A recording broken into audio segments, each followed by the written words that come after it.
Suicide Squad number 4, written by Adam Glass, art by Federico Dellaccio. We left off last issue with the squad coming into contact with Captain Boomerang, who is now apparently in charge of the squad because he's got the detonator for the bomb in all their necks. So that's the thing. This issue picks up. They are going to some place. It never explicitly says where, but is the lair, cult headquarters, whatever you want to call it, of a place called Basilisk, where basically they believe that there's a war between normal people and superheroes coming, and they're going to be on the winning side. So they have to come in and they have to find the developer of the nanite virus, which I think they're still talking about the one that was made in like issue 1, who is here at this Basilisk headquarters. There's some tension between Boomerang and Deadshot, and they're basically like just reestablishing like Captain Boomerang is the leader, he is in charge, but Deadshot's like, okay, but you're an idiot, so yeah. But anyway, they just reestablished the stuff. We also have this new guy named Yo-Yo. We don't know enough about him right now. He's just kind of there. So they go down to the laboratory, and they're looking for the developer of the virus, Dr. Eliza Visyak. They bust in, they immediately find her, and they're like, hey, here you are. And they're like, oh, what, are you guys superheroes? And it's like, nah, we're the bad guys, and we're here to take you. What do you say to that? And she's like, hail Basilisk. And her and everyone else in the lab all take cyanide tablets, and they all kill themselves. So immediately things go bad. Deadshot is up on top of Captain Boomerang for failing so hard so quick. Boomerang's immediately about to threaten to blow them all up. Meanwhile, El Diablo walks over and basically gives her the breath of life and is like, hey, so I burned out all the toxins in her body, but she's still in need of medical attention, so we got to go now. And they're like, oh, all right, cool. But in that exact moment, one of the Basilisk guards come in, and he's like, whoa, all right, what's going on in here? And Deadshot's about to take the shot on him before he can do anything, but Harley's like, nah, I need a good smashing. And immediately he's like, I'm going to live forever, hail Basilisk! And he blows himself up in this massive explosion that takes out the entire lab. And we see what Yo-Yo's power is, which is that he can grow or shrink. Like, not tall-wise, but like fat or skinny. So he makes himself into like a human wall to block the explosion. And he's like, yeah, that's my thing. That's why I'm Yo-Yo. You want to see me get skinny? And everyone's like, no, whatever. So they realize that explosion is going to bring some more trouble. They got to get out now. They break down one of the walls. Diablo asks King Shark if he can help carry the body. King Shark is just lost in a daze, and he's just like, there is so much blood around here. Diablo's like, all right, I'm going to carry the body. And as they walk out, they do their group pose thing of all walking in a line. And Harley goes like, man, if only Mr. J could see me now. And Captain Boomerang's like, Joker? Oh, you haven't heard? He's dead. Someone skinned his face in Gotham. See Detective Comics number 1. No one knows who did it, but he's dead. And Harley's like, nah, you're not kidding, are you? And she's just kind of lost out of it for a second. Deadshot's like, hey, come on, focus. And she's like, no, I'm totally focused. I'm totally in it right now. So they reach the door, they open it up, and they've got guns trained on them with like everybody in the base, along with someone named Grey Laura, who seems to be somewhat of a leader here. And so she's like, all right, which one of you guys is in charge? And she's like, that's me, Captain Boomerang. I'm here to... And as he's about to start, doing this whole spiel about being in charge of this team, Deadshot just says 3 words of Wong Fan Ye.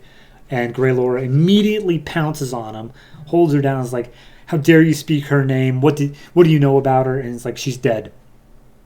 And Grey Laura's about to bite off her head. She's got like an extendable jaw with sharp teeth. And Deadshot's like, I can show you how she died if you wanted. And Boomerang's completely lost. He's like, what's going on here? And he pulls up a hologram from his like wrist camera or whatever. And he's like, I will show you how she died if you bring us to Lord Coil. And that's the guy in charge of Basilisk. She's like, we are a small sect. We are beyond Lord Coil's reach. Show me what happened. She's like, all right, whatever.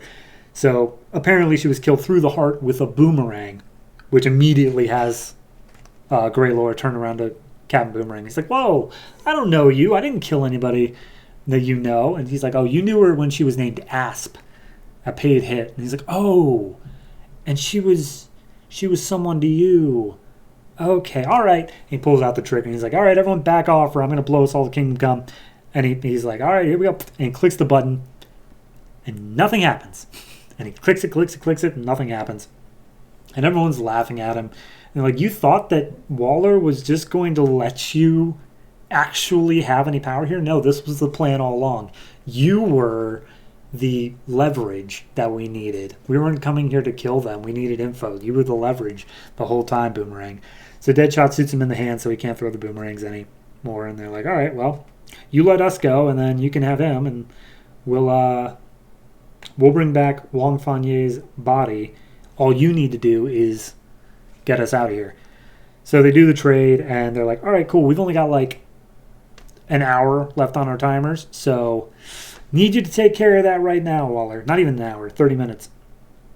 And Waller's like, oh, you can't give me orders. I control you.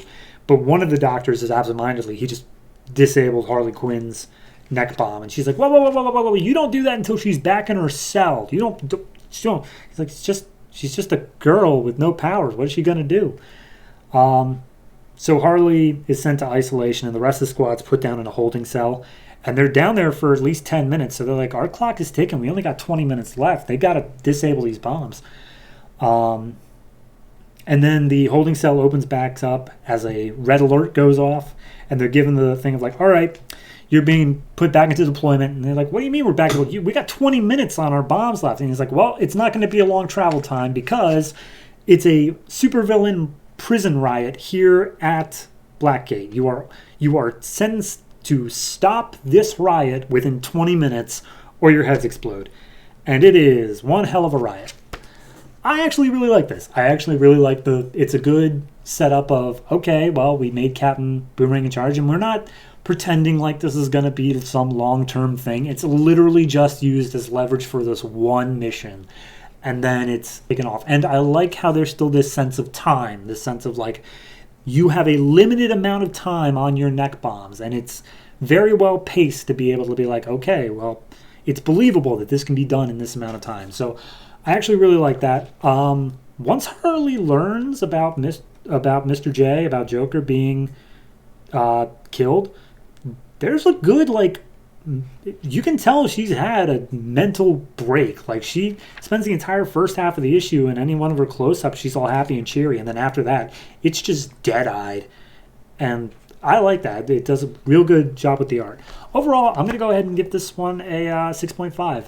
My only real criticism with it is that it does feel superfluous in some way. Like, yes, these people supposedly developed the virus, but then as it turns out, like, they didn't care about getting the virus at all. It just seemed like they wanted leverage on this one. I'm not entirely sure as to what the goal was in this particular mission. It just seemed a bit murky, just so they could have that double cross on Captain Boomerang. That's the only reason it feels like it's here. But yeah, overall though, it's still very well written, very good art, and I'm looking forward to seeing how they're going to take out a supervillain riot in just 20 minutes.